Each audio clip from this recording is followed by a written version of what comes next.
Whenever you're ready, bud. Come on out there. Thank God.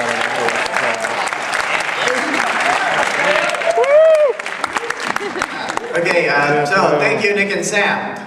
So it's great to be here at the Mary Louise Theater again for another great talent show. And I'm really, glad they let me do this stand-up act. I mean, a non-musical act in this talent show, could you imagine? I mean, don't get me wrong or anything. Music is great, wonderful part of our culture, but I really think the audience deserve something that they can boo off the stage. Yeah.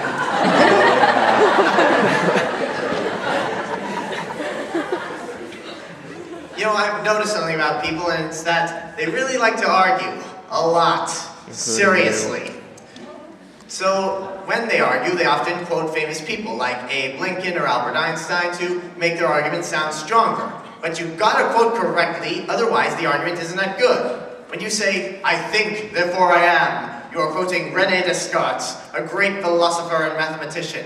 When you say, "I think, therefore I is," you're quoting the lolcat, and you obviously say that you don't care about English or spelling or grammar or anything.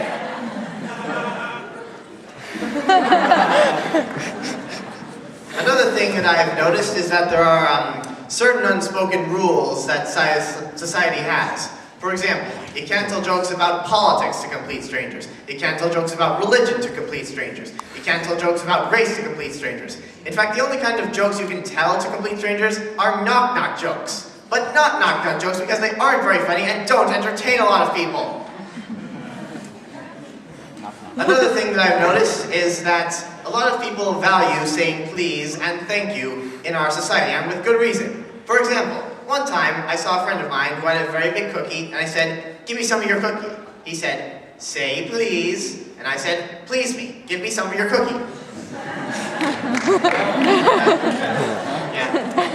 I've noticed that, some things about, not just people in general, but specifically Fox Lane. For example, this school is very generous, SAD Club, Autism Speaks, bake sales for disaster relief, all sorts of these great fundraisers. And they've got so many bake sales with these fundraisers, I thought, we have community service requirements. Maybe spending money at these bake sales could count.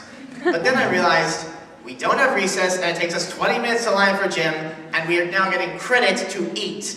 That's a recipe for unhealthy people. Let's take a chance to figure that out. Another thing I've noticed about the school is that it really gives out a lot of homework. They say putting the government in charge of the Sahara Desert for 5 years results in a shortage of sand. Well, why is it that putting the government in charge of education for 5 years won't result in a shortage of homework? I mean, seriously, they must think we have no social lives. Just because some guy who does the stand-up in the talent show doesn't have a social life, doesn't mean that everyone else is like him. And speaking of homework, I really should be going back to do that, so yeah, thank you all. You've been a great audience. And